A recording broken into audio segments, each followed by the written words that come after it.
Hello students, हम कर रहे थे आसियान रीजनल ऑर्गेनाइजेशन।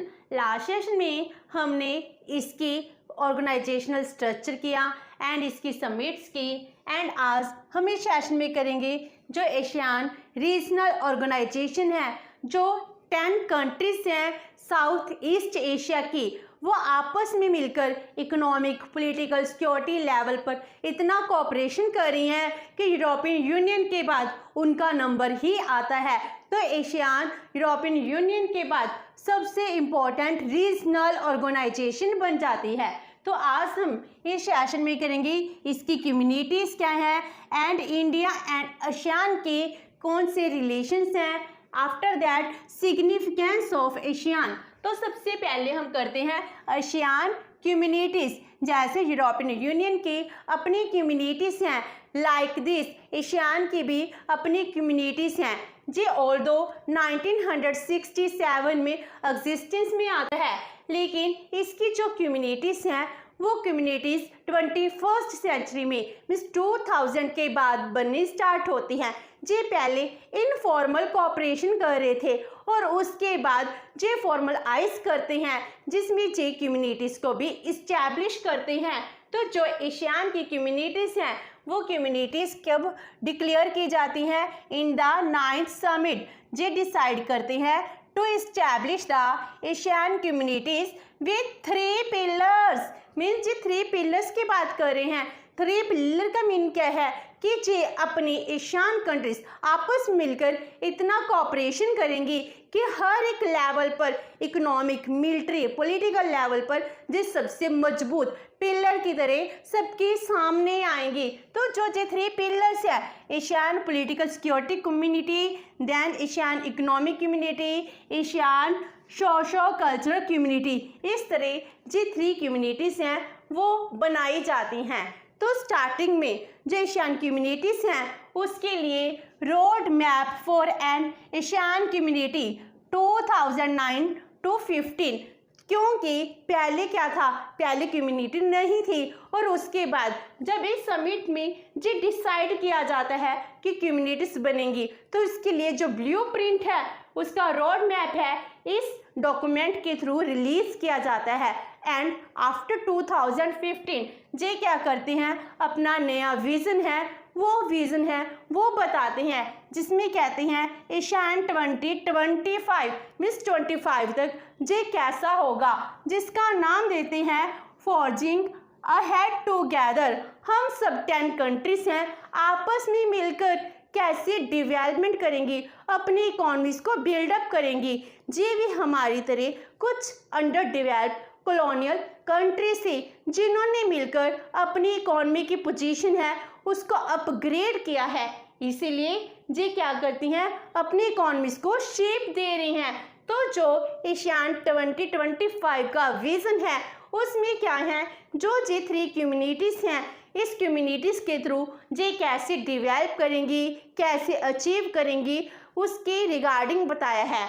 तो हमने भी इन कम्युनिटीज़ में 2025 का विज़न ही उठाया है। तो इसमें सबसे पहले जो कम्युनिटी आती है वो है आसियान पॉलिटिकल सिक्योरिटी कम्युनिटी, जिसको हम शॉर्ट में APSC कहते हैं। पहले इसको आसियान सिक्योरिटी कम्युनिटी कहते थे, बाद में इसका नेम चेंज कर पॉलिटिकल सिक्योरिटी कम्युनिटी रख दिया गया है। तो ये क्या इंश्योर करती है, it ensures regarding the matters of political relations हैं, इनको पीसफुली मेंटेन करना एंड सिक्योरिटी को मेंटेन करना। तो ये इनका मेन पर्पस है जो इसका नेम डिफाइन कर रहा है। So it ensures that member countries live at peace with one another. Mean हम नेबरिंग कंट्री हैं, हम नहीं चाहते कि हम आपस में ही एक दूसरे के साथ लड़ते रहें। अगर हम टेरिटोरियल डिस्प्यूट की रिगार्डिंग भी लड़ते हैं तो हमारे बिटवीन वॉर होती है, तो पीस कैसे क्रिएट होगी। अगर हम एक कम्युनिटी बना रहे हैं तो इसके लिए ज़रूरत है कि हम पीसफुल रिलेशंस हैं इसको डेवलप करें, इसीलिए ये चाहते हैं पीसफुल रिलेशंस होने चाहिए। अगर मान लो हम नेबरिंग कंट्रीज में कोई डिस्प्यूट भी हो जाता है, उसके लिए पीसफुल रेजोल्यूशन होनी चाहिए। जितने भी हमारे कन्फ्लिक्ट्स हैं उसको वॉर के साथ नहीं, प्यार के साथ बैठकर सॉल्व करने हैं। तो जो पॉलिटिकल रिलेशंस हैं इसको डेवलप करती है। And it said that we wanted to create of just democratic and harmonious environment. हम एक ऐसा एनवायरनमेंट क्रिएट करना चाहते हैं जिसमें हम सब सिक्योर हो, हमारे सबकी डेवलपमेंट हो। जिस तरह एशियन चार्टर है, इस चार्टर में डिफाइन किया गया था हम आपस में मिलकर एक बहुत ही बड़ी रीजनल ऑर्गेनाइजेशन है। ऑल्दो हम किसी की टेरिटरी में इंटरफेयर नहीं करते हैं, इंटरनल मैटर्स हैं उसमें इंटरफेरेंस नहीं है, लेकिन हम फिर भी यही चाहते हैं एक ऐसा एनवायरनमेंट क्रिएट हो जिसमें ह्यूमंस की डेवलपमेंट होनी चाहिए, उसको ह्यूमन राइट्स मिलने चाहिए। And ASEAN to be a rules based community of shared values and norms means जो विजन 2025 है उसमें जो एशियन पॉलिटिकल सिक्योरिटी कम्युनिटी है इसके रिगार्डिंग क्या कहा गया है। एशियन टू बी अ कैसा होना चाहिए, रूल बेस्ड कम्युनिटी जो रूल ऑफ लॉ के अकॉर्डिंग वर्क करता है, जिसमें शेयर्ड वैल्यूज एंड नॉर्म्स हैं। हर एक को पता है कि मेरे क्या क्या ड्यूटीज हैं, मुझको किसके अकॉर्डिंग वर्क करना है। A cohesive peaceful stable and resilient region, एक ऐसा रीजन क्रिएट करना जिसमें म्यूचुअल अंडरस्टैंडिंग हो, फ्रेंडशिप हो, पीसफुल क्रिएट हो सके, स्टेबल हो, जिसमें कोई भी वॉर जैसी सिचुएशन ना हो, विद शेयर्ड रिस्पॉन्सिबिलिटी। और ये काम एक नेशन नहीं कर सकता, इसके लिए सबकी रिस्पॉन्सिबिलिटी बन जाती है। फॉर कॉम्प्रिहेंसिव सिक्योरिटी, तो जे इसका एम है, इस चीज़ को ही जे अचीव करना चाहते हैं। तो जो पॉलिटिकल सिक्योरिटी कम्युनिटी है जे क्या करती है, पॉलिटिकल लेवल पर सिक्योरिटी को क्रिएट करती है, आपस में मिलकर कोऑपरेशन है इसको इंक्रीज करती है। आफ्टर दैट सेकंड नंबर पर आती है एशियन इकोनॉमिक कम्युनिटी, जो बहुत ही इम्पोर्टेंट है, जिसको अक्टूबर 2015 में इस्टेब्लिश किया जाता है। तो जो एशियन इकोनॉमिक कम्युनिटी है ये क्या है, it is the realisation of reasons and goal of economic integration. जो अपनी इकोनॉमी को इंटीग्रेट करना चाहते हैं उसके व्यू को रियलाइजेशन करने के लिए ही इस कम्युनिटी को डेवलप किया गया है। तो जो इकोनॉमिक इंटीग्रेशन है इसको हम 3 फेजेस हैं इसमें डिवाइड कर सकते हैं। जब से एशियन बना है उसके बाद से इसकी इकोनॉमिक इंटीग्रेशन कैसे फेजेस में चलती है।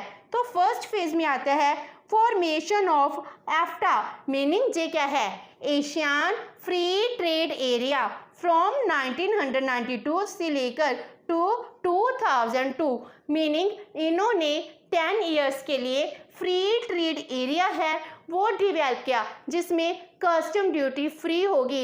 इन्होंने बहुत ही कम रेट पर, पहले कुछ 5% थे, इतने परसेंट तक जो प्रोडक्शन है गुड्स हैं इनकी कस्टम ड्यूटी रिमूव की, और आज के टाइम में इनकी 90% कमोडिटीज हैं वो इसमें आती हैं। तो जो फ्री ट्रेड है वो प्रमोट कर रही हैं, फ्री ट्रेड प्रमोट किया, और उसके बाद इन्होंने इस्टेब्लिशमेंट की of Asian economic community from 2003 से लेकर टू 2015 तक इन्होंने इसको इस्टेब्लिशमेंट करने के लिए, इसको अपनी इकोनॉमिक इंटीग्रेशन है इसके लिए ब्लूप्रिंट है वो तैयार करते हैं, और 2015 में फाइनली इसको इस्टेब्लिश किया जाता है। एंड उसके बाद जो एशियन के पर्पस है इकोनॉमिक इंटीग्रेशन है इसको बिल्डअप करना, building Asian economic community 2025 means after 2016 के बाद जे कैसे एशियन इकोनॉमिक कम्युनिटी है इसको डेवलप करेंगे, कैसे जे बिल्डअप करना चाहते हैं, कैसे इकोनॉमिक इंटीग्रेशन है इसको प्रमोट करना चाहते हैं, कैसे regional balance, equitable distribution, human rights हैं, ह्यूमन प्रोटेक्शन है इसको बिल्डअप करेंगे। ये विजन इसमें डिफाइन किया गया है। एंड जो विजन 2025 है इसमें एशियन इकोनॉमिक कम्युनिटी के रिगार्डिंग यही कहा गया है कि हम क्या अचीव करना चाहते हैं। हम चाहते हैं 2025 तक हाईली इंटीग्रेटेड इकॉनमी होनी चाहिए जिसमें इनोवेटिव एंड डायनामिक रोल होगा। मीनिंग अपनी इकॉनमी है वो इनोवेटिव होगी, नई नई रिसर्च होगी, टेक्नोलॉजी डेवलपमेंट होगी। तो डायनामिक इकॉनमी क्रिएट करना, enhanced connectivity and sectoral cooperation, हमारे बिटवीन जितने भी सेक्टर्स हैं, agriculture, industry sector, service sector, हर एक सेक्टर की सेक्टोरियल कोऑपरेशन है उसको इंक्रीज करना। सभी कंट्रीज के बीच हम जो 10 कंट्रीज हैं आपस में कोऑपरेशन करेंगी। And more resilient, inclusive and people oriented, people centred community integrated with the global economy. तो जी कितने ही इंपॉर्टेंट वर्ड हैं। मोर रेजिलेंट, बैलेंस्ड इक्विटेबल ग्रोथ, जिसमें पॉवर्टी अनएम्प्लॉयमेंट नहीं होगी, जिसमें हर एक के राइट्स की प्रोटेक्शन होगी। इंक्लूसिव है, पीपल के वेलफेयर के लिए काम करेंगे। पीपल सेंटर्ड कम्युनिटी होगी, इनका सेंटर पॉइंट क्या होगा, welfare of the economics, means ये वेलफेयर इकोनॉमिक्स की तरफ मूव कर रहे हैं। Integration with the global economy, हम आपस में मिलकर ग्लोबल इकोनॉमी पर सबसे इंपॉर्टेंट कम्युनिटी बन जाएंगे। ग्लोबल इकोनॉमी के साथ इंटीग्रेट करना, डेवलपमेंट करनी, ट्रेड करना। तो जिसके 2025 के विजन है, जो एशियन इकोनॉमिक कम्युनिटी है, इसको डेवलप किया गया था। और इसके बाद थर्ड कम्युनिटी आती है एशियन सोशो कल्चर कम्युनिटी। जो सोशो कल्चर कम्युनिटी है, सोसाइटी एंड कल्चर, इनको एक ही डिफाइन करती है। जो इसका विजन है वो कहते हैं one vision, one nation, one community.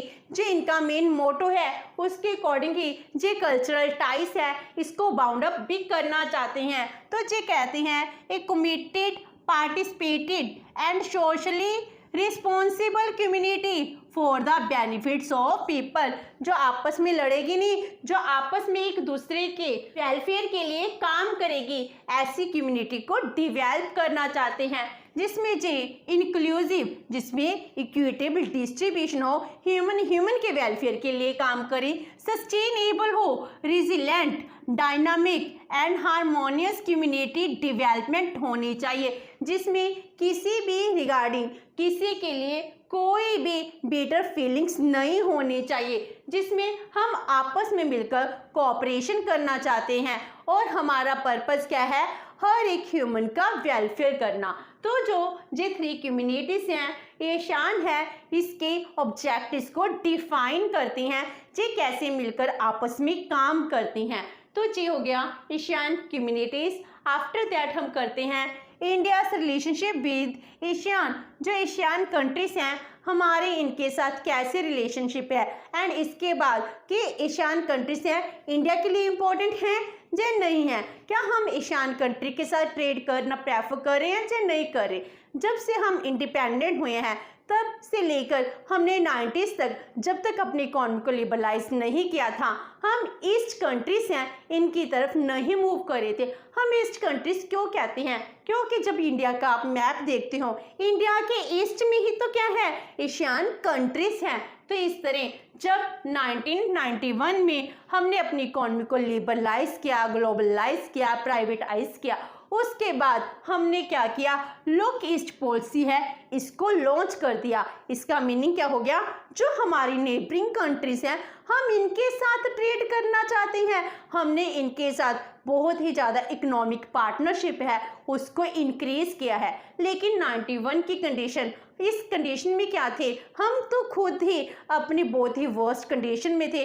हम IMF से बेल आउट पैकेज है वो ले रहे थे। तो उस टाइम हमारी लुक ईस्ट पॉलिसी अच्छी थी, लेकिन हम उस टाइम स्टेबल पोजीशन पर नहीं थे, हम लुक ईस्ट पॉलिसी पर जा रहे थे। तो हमारी पॉलिसी के जे क्या करते हैं, इसके साथ ट्रेड करना स्टार्ट कर देते हैं। लेकिन जब हमारी इकॉनमी स्टेबल हो जाती है, उसके बाद 2014 में जब मोदी गवर्नमेंट आती है, वो क्या करती है, एक्ट ईस्ट पॉलिसी को लॉन्च करती है।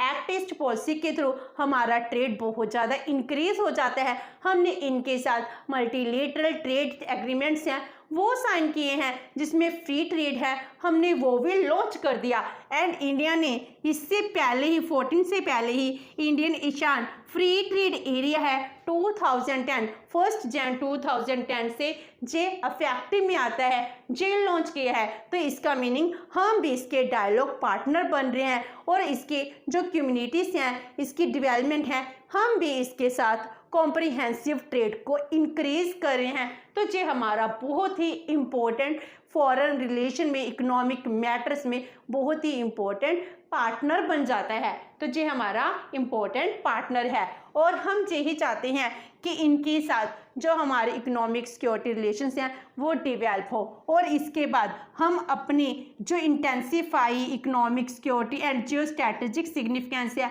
इसको भी इंक्रीज करते जा रहे हैं। तो इसके साथ हमारे इकोनॉमिक रिलेशन नहीं है ओनली, इसके साथ security and Jio strategic significance भी है। इसलिए हमारे साथ फ्री ट्रेड, हम रीजनल कोऑपरेशन है उसको भी इंक्रीज कर रहे थे।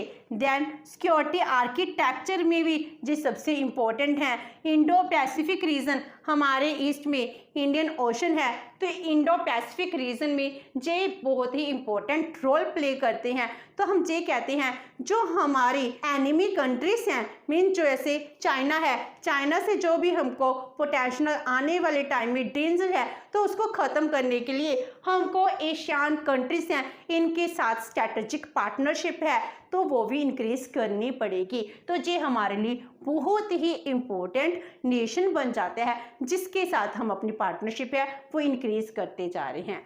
And now importance of Asian, जो एशियन कम्युनिटी है इसकी क्या इम्पोर्टेंस है, तो ये बहुत ही इम्पोर्टेंट ऑर्गेनाइजेशन है जो आफ्टर यूरोपियन यूनियन सबसे इम्पोर्टेंट प्लेस रखती है।